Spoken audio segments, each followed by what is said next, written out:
Ladies and gentlemen, at this time, we're going to begin the funeral services of Arthur Irwin Schmidt. We welcome those of you who are online. Rabbi Stephen Stark Lowenstein from Am Shalom will be officiating. At this time, we're humbled and honored to have the gentleman from the United States Navy for military honors for Irwin.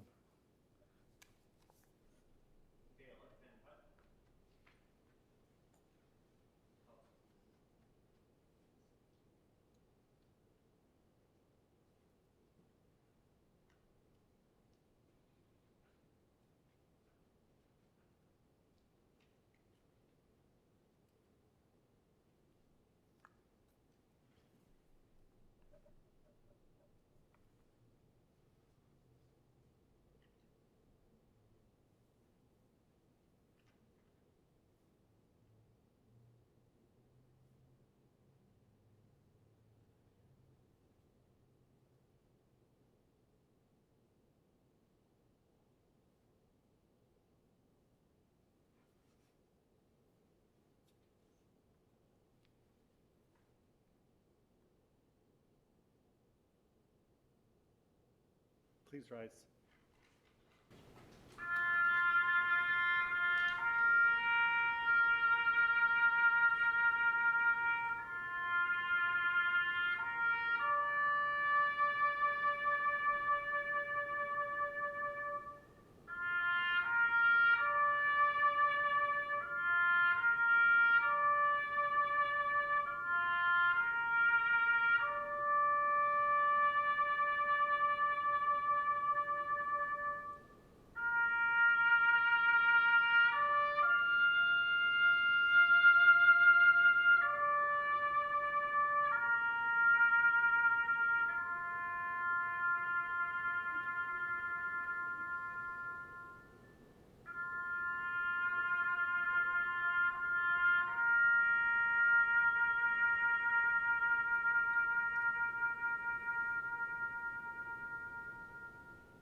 Please be seated. On behalf of a very grateful nation, we thank Irwin for his incredible service, not once but twice for our country. How perfectly fitting it is to begin today with military honors for a man who truly loved the air, who truly loved the world of flying, and who dedicated his life to engineering. We honor him for his service to our country. And may, as you receive this flag on behalf of your entire family, it represents his service to our country, but more important than that, it represents the love of over 70 years of an incredible partner. We extend our deepest condolences to you and to your entire family, to Cindy and Brett, to Elizabeth and to Richard, to grandchildren, Chad and Marley, Ashley and Casey, Eric, Lauren, Brian, Lindsay, TJ, Matthew, Allison and Aaron, Juliet and Violet, and of course to Eli, Grace and Ella, to great-grandchildren, to the next generation and the one after that, who carry on an incredible legacy of a remarkable, remarkable man. To all here, to all who are loved by kindness and love, we celebrate an incredible life. We turn our thoughts to the words of our tradition. God, full of compassion, dwelling in the heights and the depths, grant perfect rest under the wings of your presence. To the family and friends of Irwin, we find comfort from the words of our tradition. Psalm 121. Asa'inai el harim me'ayin yavo Izri. I lift up my eyes to the mountains. What is the source of my help?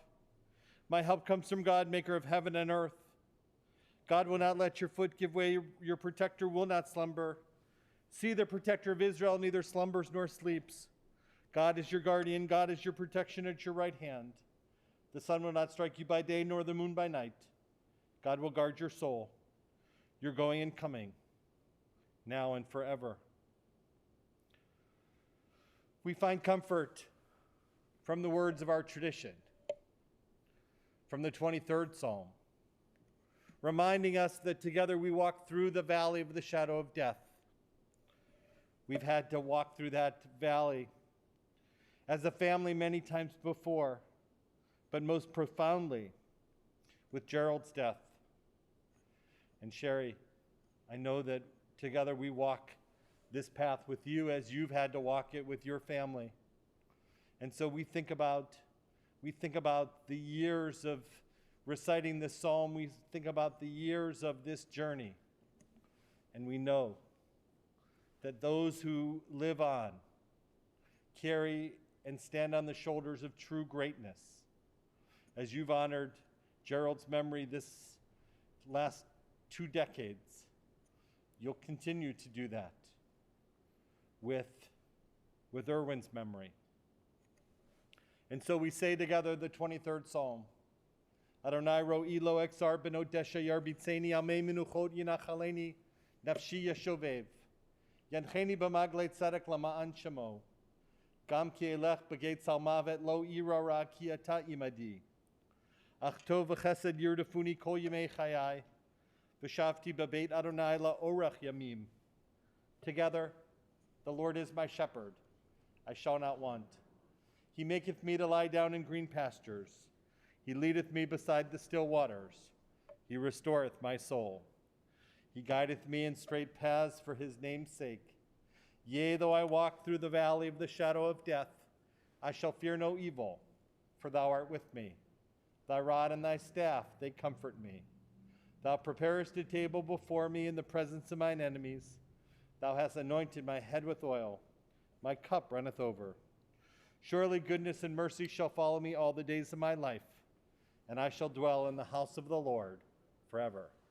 At this hour, the blessed presence of family and friends brings comfort and strength. It says to us, be sure that love, the spring of life, abides.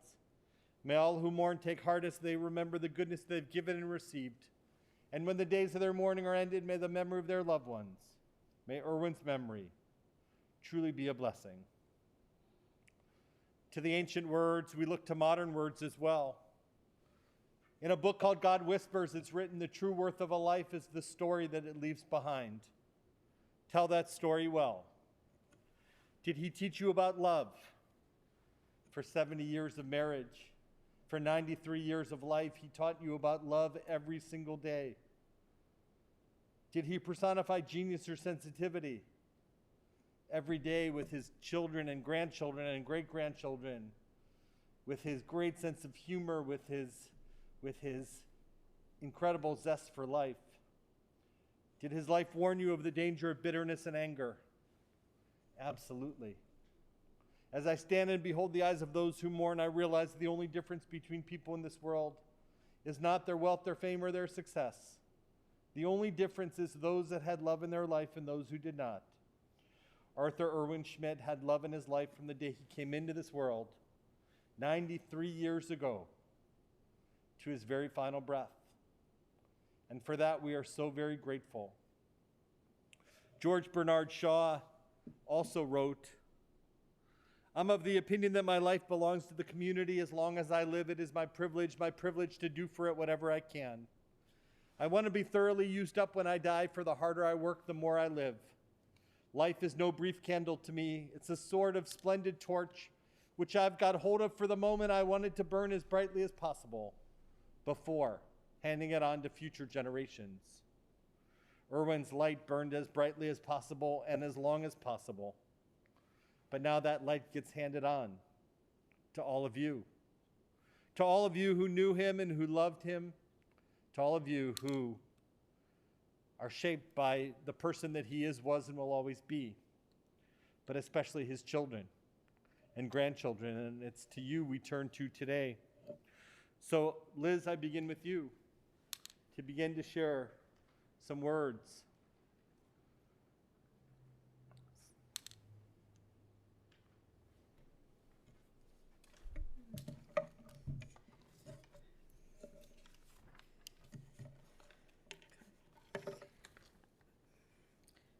Elizabeth, what do you have for me? This is what my dad asked every time I came into the house the past year. He always had a list of things he needed and wanted to know each time I walked into the kitchen what things he could cross off his list. Most times these were not vital items, but rather random wants which were vitally important to him. So day after day, week after week, I brought him the items he requested, and he was happy. He would joyfully cross each thing off his list and let me know what was still outstanding. He was thrilled. While I brought my dad many things over the past couple of years, he gave me so much more. Traditions, advice, laughs, smiles, tears, memories. I grew up in a happy home. Childhood memories were ordinary. There was no busyness like today's world. And my dad came home from work about the same time every night, and we always ate dinner together as a family. When we moved to a house with a pool, I was in second grade. So many memories were made in that house. We had family gatherings and parties every weekend in the summers. Days and nights around the pool and hot tub, followed by barbecuing, were always on the agenda. Always lots of friends coming by, and my parents always said yes to whomever us kids invited. The pool was old, and there was a lot of work each year to do, but my dad always put in long hours in the blistering heat to get it ready so we could all enjoy an amazing summer. As I and the others got older, we all pitched in to help in any way we can, and I saw that many hands make light work. I lived in that house until I married, then had a house and kids of my own. Another lesson I learned very soon after was mother and father really do know best. Parenting was hard, and often my mouth would actually say the things that they used to say to me. Mom and Dad were not crazy, but knew what they were talking about. Imagine that. My parents were extraordinary superfans to my kids' athletic events. They came to every game and match for years. Home games, away matches, no matter the distance. They were in the stands, cheering on their favorite player. My dad, being the extremely competitive person he was, oftentimes would loudly voice his displeasure with a call or yell out to have an underperforming player benched. I would have to move rows far away from him and would be reminded that if you have nothing nice to say, don't say anything at all. Years went by and things slowed down a bit. Mom and Dad would come over a lot and we would spend a lot of time at their house. Many times Dale, my husband, would be fixing all sorts of things for them, and my dad was getting more and more particular. At this point, we named him the Inspector. This name was perfect, and he knew it. He loved it, and he always enjoyed the laughs that went with the ribbing. Most times he was right, and we learned to put in the work. Cutting corners is not the way to go. More years passed, and my dad was homebound most of the time. He was a bit low and would often sit with his head down. I would always say to him, "Pick up your head, I want to see that pretty face." He always chuckled and shook his head, but I knew he loved it. He would lift his head and smile. This became our thing, our routine, and we both looked forward to this drill. During this last year, my mom was in the hospital in rehab for 2 months. My sister and I took turns and slept at my dad's every night so he would not be alone. We would have dinner together, and then we would play cards, boggle, or Scrabble for a couple of hours. Even at the age of 92, he would argue words and relish the times he won, which, in case you're wondering, was often. I am happy and I feel lucky that I was able to spend that time with him and take care of him, as he always took care of me. Those were nights I will always remember. Well, Inspector, you've checked off the items off your list. You've been married to a wonderful woman for 70 years. You raised 4 kind children. You have 10 grandchildren that you have got to see grow into amazing people, and now a new generation beginning to grow. I say rest easy, job well done. I love you, Dad.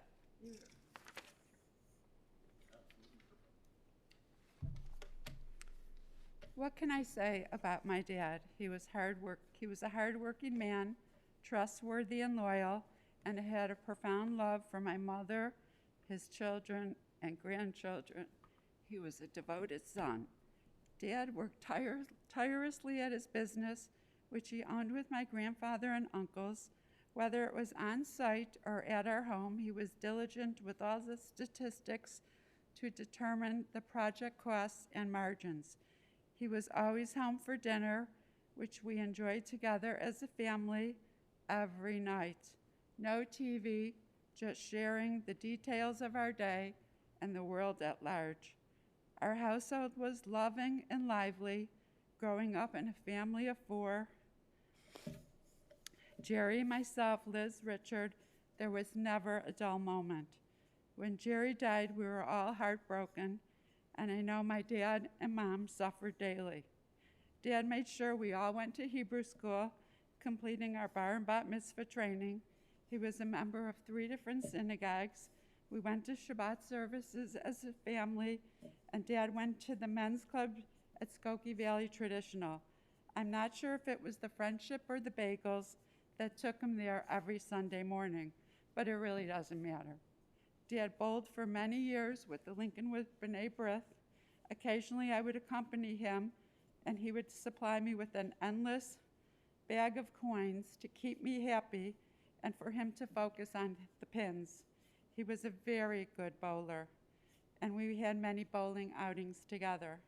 I worked for my dad many summers, and our day always started out with breakfast at the same restaurant, lunch at a different restaurant near his business. We never deviated. Dad was loyal and enjoyed the friendship of the owners and the staff. My dad was dependable. He kept us safe. We took many road trips together when I was young, and we always reached our destination with maps and the AAA road atlas, which he probably still has at home. There was no stopping for directions, God forbid. We had some awesome times at our swimming pool and hot tub. He loved to soak for hours, and this passion was transformed to the bathtub. I guess you could say he loved it hot, both the bath and his soup. We also enjoyed their home at Palm Desert. It was fun going to the club and just being together. I know my parents also enjoyed being with our family in California. When Brett and I became parents, I could always count on my dad and mom for babysitting. He always answered the call of duty. His support and presence was never ending. He attended every school event, youth baseball, basketball, volleyball, and soccer, countless graduations and honor ceremonies. I know he was very proud of my grandchildren and all his other grandchildren as well. He had a love for the newspaper. He loved keeping records, stamps, and coin collecting. He was always up for a game of Scrabble or Boggle, and watch out, he was a shark. The past few years presented many health challenges, especially 2020. I will cherish our sleepovers, gin rummy games, and endless tea parties filled with cookies in the middle of the night. We will all miss you at the head of the table, and I will miss you calling my name. We love you, Dad. We will cherish our memories of a lifetime. 70 years of marriage. To our wonderful mother, how blessed and lucky you were. 93 years filled with countless celebrations now have come to an end. However, our love will not. It is always in our hearts and minds. We want you to find Jerry, Dale, and your parents and have a tea party or a bowl of hot soup and send our love. You are our peace now in God's hands, and we love you.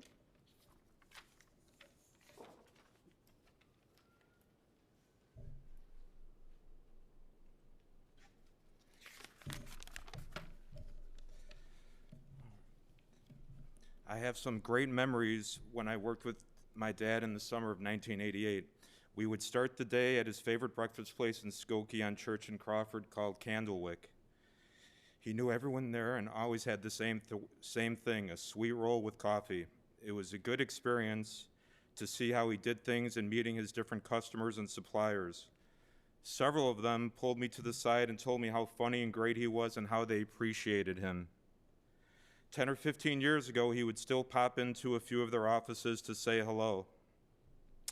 He showed me how to use the lawnmower, the snowblower, how to ride a bike, how to drive, how to tie a tie. And I was recently talking to a couple friends of mine over the weekend, and they reminded me of the warm memories they had of my father, of always reading the newspaper at our house, and during the summer, working outside all day, cutting the grass or working on the pool, but always without his shirt on, cutting the grass. I recall on a lot of weekends while smoking cigars, my dad looking over blueprints of buildings, estimating jobs. My brother's friends told me years ago my dad was like the first dad listening to rock and roll.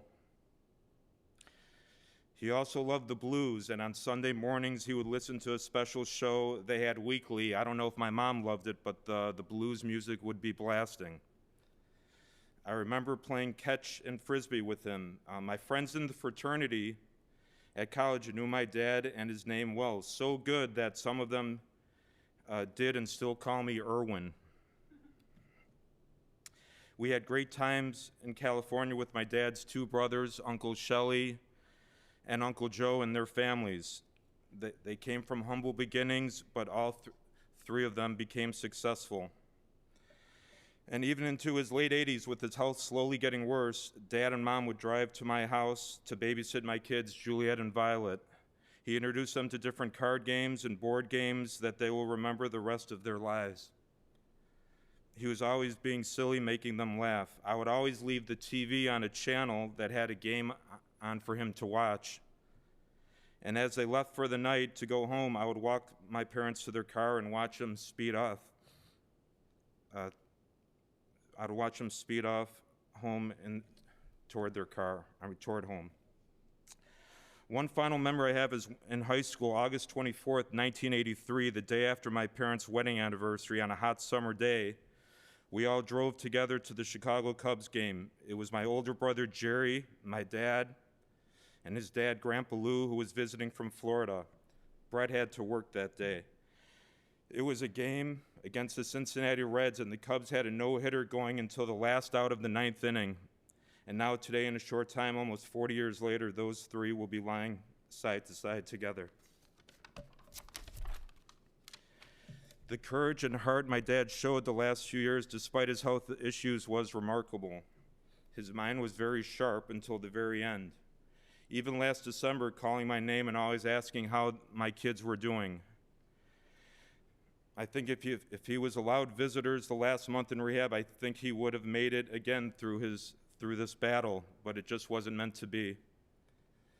He got knocked down a lot the last 20 years, but he was a fighter and a warrior, and he was just my dad.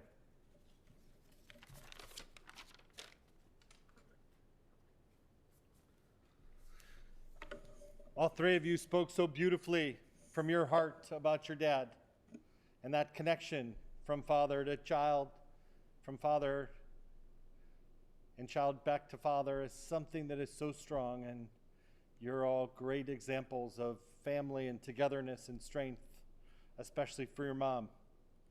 And May, you should be so proud of your children and the families that they created. Brian, I invite you to come forward, followed by Matt and Allie.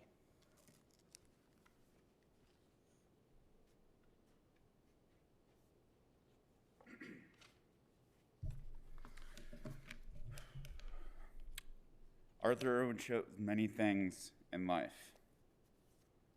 Besides the aforementioned husband, father, grandfather, and great-grandfather to the many. Maybe it was because I was one of the younger grandchildren, but I feel like I really got to know my grandpa after he turned 80 or so. Sure, I have several cherished childhood memories with grandpa, like the time I was 7 and he thought I could operate a golf cart on his lap. He asked me if I was ready to go, and enthusiastically, I slammed on the accelerator. Little did I know, the cart was not in drive, or in reverse, it was in drive, and we went barreling into the side of the Palm Springs house.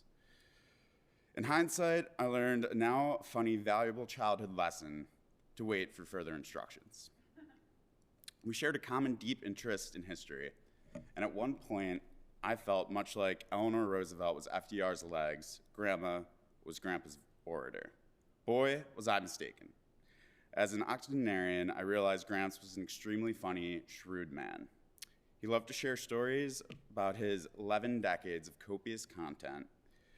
I'd start to share some of his adolescence in the Great Depression, coming of age in the military, or fortitude for managing to raise 4 children in his house for over a span of 35 plus years, but I think there's another service after us.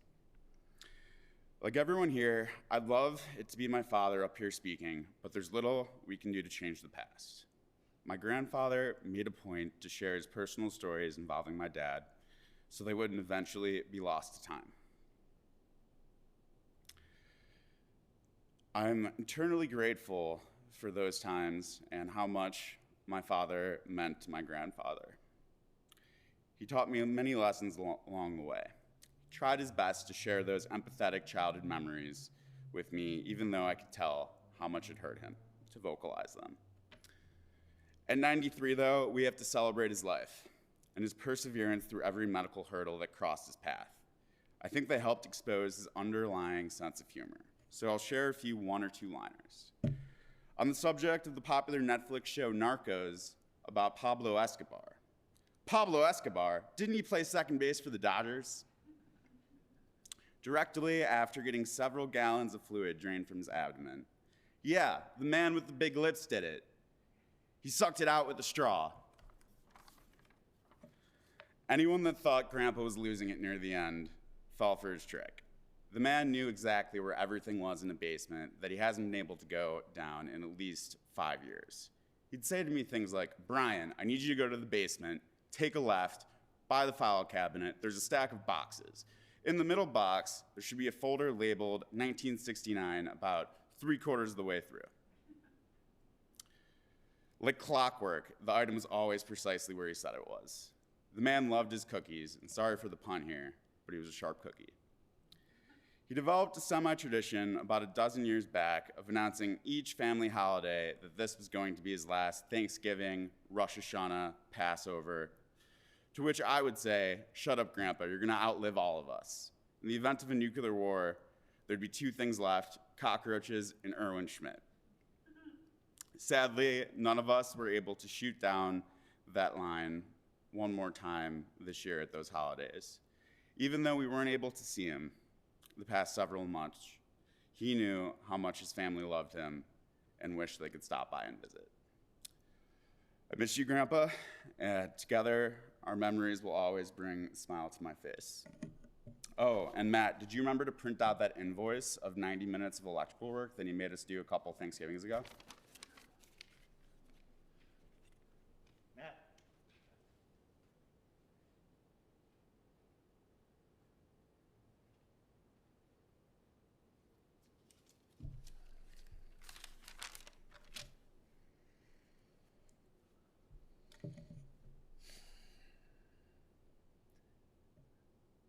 I've lived a very privileged life.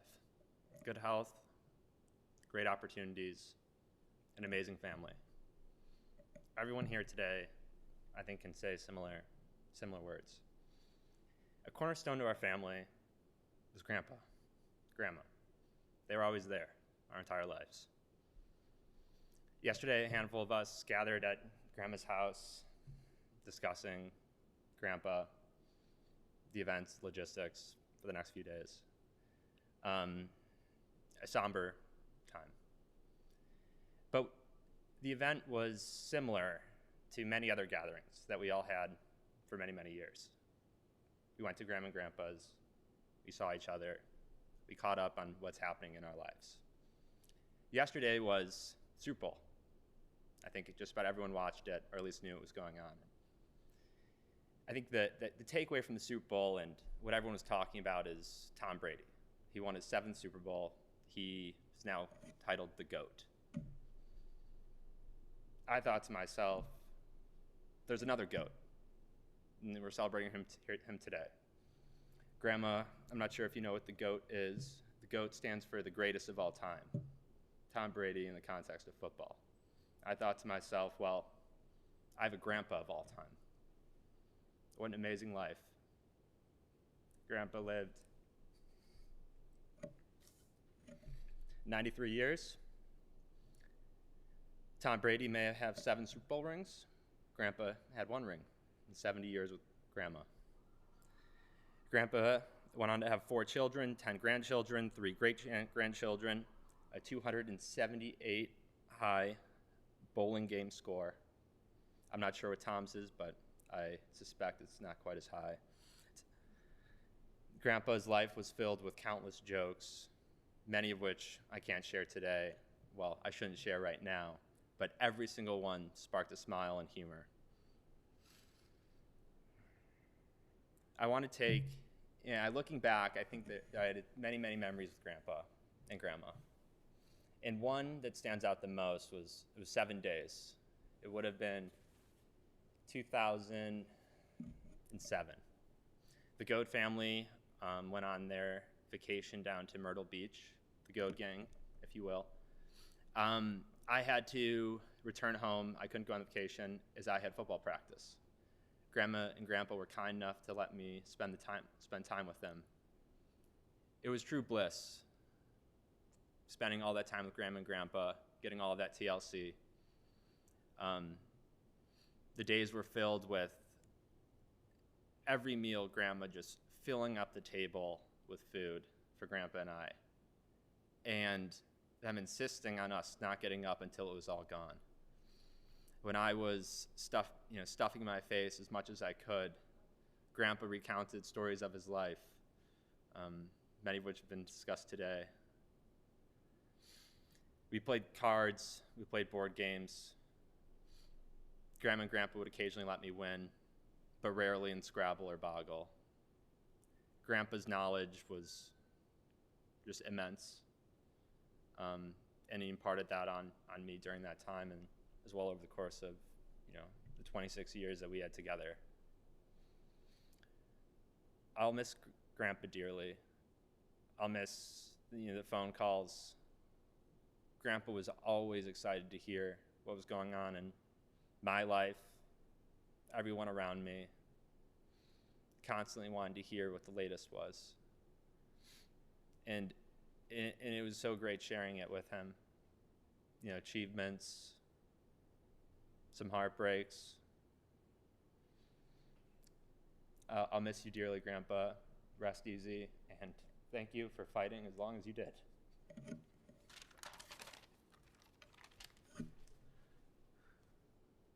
Allie?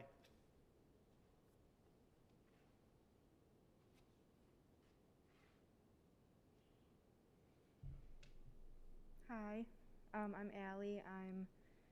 I'm Liz's youngest. Sorry. I just wanted to share some of my favorite memories with Grandpa. Sorry.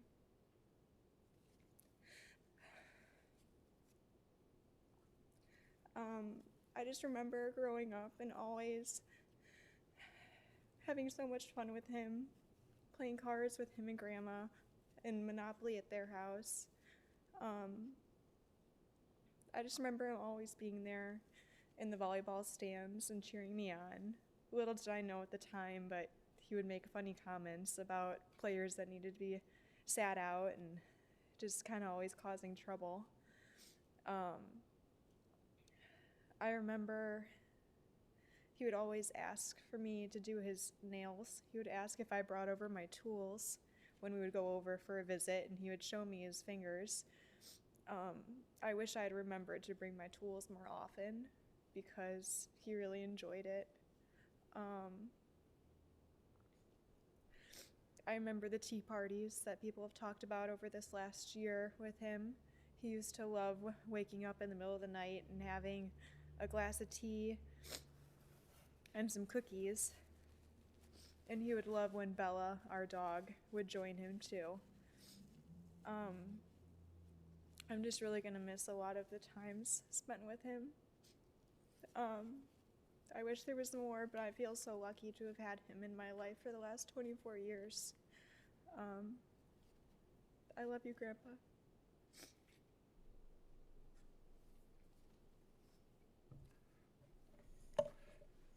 Lindsay, it's my honor to read your words. I know that you can't be here. My grandpa was the best grandpa in the world, a devoted husband, loving father, grandfather, and great-grandfather. He led by example and taught us many lessons that will live on in our lives forever.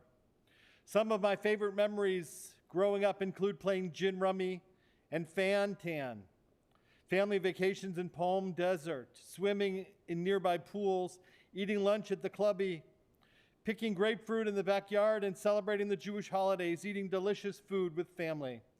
Grandpa was a man of many traits. My dad frequently called him the inspector because he was incredibly meticulous with his records and was always asking questions and wanting to learn new things. He was funny and always had a dirty, often inappropriate joke to share that would make us laugh. He loved soup served extra hot and especially loved sweets, and frequently asked his grandchildren to sneak him extra cookies and candy after the family dinners. He was competitive and took pride in beating the Scrabble Mavis on the computer. He loved to win at Boggle, and he often kept a dictionary nearby to ensure we were using real words. He was an avid stamp and coin collector and loved telling me about his newest additions. He was incredibly dedicated to his family and loved seeing us excel in all our endeavors. He was at every milestone, whether it be a birthday celebration or graduation, and tried to make it to many sporting events as possible. I never forgot my high school volleyball game when my grandma and grandpa were our only fans there. There was not a player's parent in sight. My teammates always knew who my grandparents were. It's a testament to how special he made me and all of his grandchildren feel every single day. I look forward to our weekly phone calls talking about work, current events, and sports. He never ended a phone call without asking, "When am I going to see you next?" And of course, "I love you." The amount of love and respect I have for my grandma and grandpa is insurmountable. They have made me the person I am today, and I feel so lucky to have had my grandpa so present in my life for 30 years. His legacy lives on in his children, grandchildren, and great-grandchildren. Grandpa, we miss you and love you very much. Truth be told, I could read the same emails from Chad. I could read the same email from Eric. I could read the same email from every one of you, because that is how real your relationships are and will always be. Every single email that I got about Irwin talked about those same values that he possessed. The love that he had made for you, the incredible love, the inspiration you are as a couple, and the love that you share, the love that grows. Everyone in their emails to me said that they're concerned for you because of that love. But you, look around, have so many reasons to keep on, to keep loving, to keep caring, to keep being the incredible person that you are. I know that each and every grandchild and great-grandchild could say these things. And to the three beautiful great-grandchildren, and even more on the way, I say to you that you have an amazing opportunity. Your great-grandfather lived 93 years. You guys are in your single digits. But as you keep telling stories about him, he'll continue to live. And like those who are no longer here, they continue to live on through God's gift of memory, and for that we are so very grateful. What a special man who came into this world at Mount Sinai Hospital, along with his loving parents and two brothers. And from humble beginnings, he spent a day at Crane Tech before graduating Harrison High School. At age 16, where he played football and ran track. He joined the Navy Air Force, and what an honor to have the Honor Guard here today to celebrate his service to our country. He spent 1 year at Navy Pier and then graduating from Champaign. And the story about the ice cream parlor is just fabulous. Keep eating ice cream, but keep knowing that that's where that love continued to grow, and that love grew for 70 years. He served our country twice, World War II and the Korean War, in naval intelligence as a secret code breaker. Gerald's death 20 years ago, he never got over. So many wonderful memories. You heard so many of them today, and there are so many more. Wonderful memories of swimming in the big pool and barbecues and hot tubs where he could sit for hours and hours and hours. Quarters from all 50 states, a unique sense of humor, driving fast up and down the hills, singing 99 bottles of beer, father-son bowling, crazy accents, an incredible optimism towards life. Loving the White Sox, never missing events and games, often 2 in a day, donating his old bowling trophies to Orchard House for kids, babysitting for grandkids. He never said no. Palm Desert and card games and board games and Scrabble and Boggle and sneaking sweets. Looking up words in the dictionary and tea parties at 1 a.m. He never missed an event. He was supportive, always proud of his family. Birthdays together, Jewish holidays together. His mind was sharp till the very end. Friends, it doesn't get much better than being born during the Great Depression, serving our country in two wars, 70 years of marriage, 4 terrific kids, 10 grandchildren, 3 great-grandchildren, and more on the way, a successful business, overcoming many health issues like cancer and heart and dialysis, and through it all, perseverance, strength, courage, and love. I could read so many more notes. I could read so many more readings from all of you. But in the spirit of time, I'll put them all in the grave with him, which is much more important. Know that he continues to live on through God's gift of memory.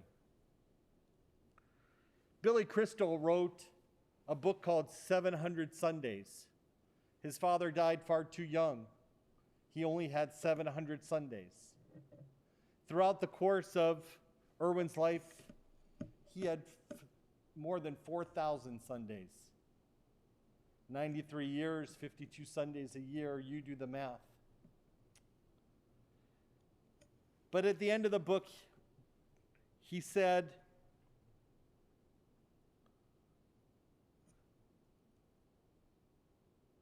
an omnipotent being once told me it's the hand that I'm dealt, the cards I get to play. And so here we are sitting at a table across from God. There are 5 cards spread out in front of me. I pick up the first, 5'7". Okay. I pick up the second. Your father dies when you're 15. Can I get another card? The third card, have a mother her entire life, your entire life. To have a partner for 70 years. To have a father your entire life. To marry an incredible woman, have 2 beautiful children, and now grandchildren. He had that, 10 and 3. Do what you've always wanted to do since you first made people laugh in the living room. I hold the cards in my hand, Billy Crystal says. He stares me down. I look at them once more, even though I don't really have to. I'm going to stick, and I'll raise you everything I have. What do you got? I stare at him with confidence, waiting for God to make his move. He stares back. I smile. He folds. He can't beat me. I thought of that as I heard all about Irwin's life. You play the hand you're dealt, the good and the bad. He did that every day of his life, and for that we're grateful. Please rise. God, full of compassion, dwelling on the heights and the depths, grant perfect rest under the wings of your presence. To Irwin Schmidt, who has entered eternity, may he find refuge forever under the shadow of God's wings. May his soul be bound up in the bond of everlasting life. God is his inheritance. May he rest in peace, and let us say, Amen. And on the back of the service supplement, we say, before we say the Kaddish, we say the important words that what makes us who we are is a body and a soul. The only thing that we place within this casket is a body. The only thing we take to Westlawn Cemetery is a body. The soul lives on. The dust returns to the earth, the spirit, the soul returns to God. It's only the house of the Spirit which we place within this earth. The spirit, the soul, can never die. Hold on to that soul. Yitgadal v'yitgadash shemei Rabbah. Be'alma divrach hirutei v'yamlich malchutei. B'chayechonu v'yomechonu v'chayei kol Beit Yisrael. B'agalav izman kariv v'yimru amen. Yehei shmei Rabbah mavorach le'olam omei omaya. Yitbarach v'yishtabach v'yitpa'ar v'yitroman v'yitnaseh. V'yithadar v'yitaleh v'yitalal shmei dekutsha brichu. La'ela min kol birchata v'shirata. Tushbachata v'nechamata. Damiran be'alma v'imru amen. Yehi shlama rabba min shemaya. V'chayim aleinu ve'al kol Yisrael v'imru amen. Oseh shalom b'mromav. Hu yaseh shalom. Aleinu ve'al kol Yisrael v'imru amen. May the source of peace send peace to all who mourn and comfort all who are bereaved, and let us say, Amen. Friends, we ask that his soul be bound up in the bond of everlasting life. May he rest in peace. Amen. Family, please.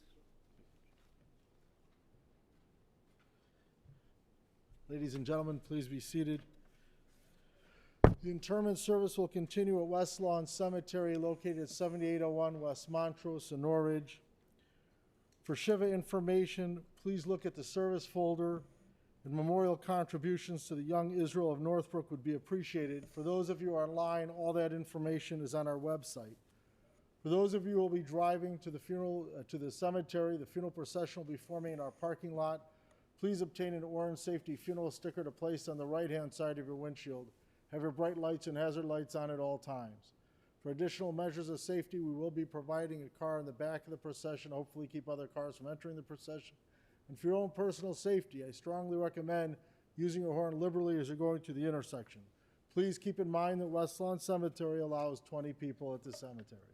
At this time, I invite everyone to rise and stand in place as we escort the casket of Arthur Irwin Schmidt from the chapel. Then you may return to your cars as we escort the family to the family room for the ceremony of Kriya. For those of you who are online, the family thanks you for joining them today.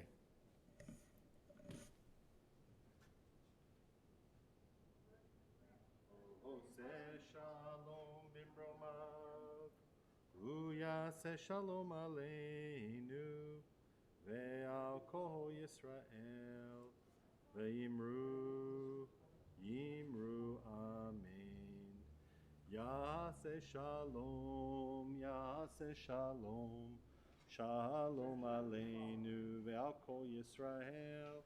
Yaseh shalom shalom aleinu ve'al kol Yisrael. Go your way, for God has called you. Go your way. May God be with you. May your righteousness go before you, and the glory of God receive you. Amen.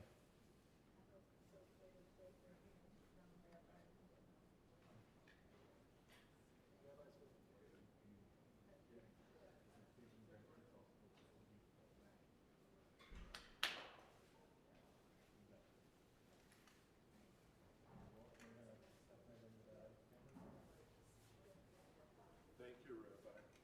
You did.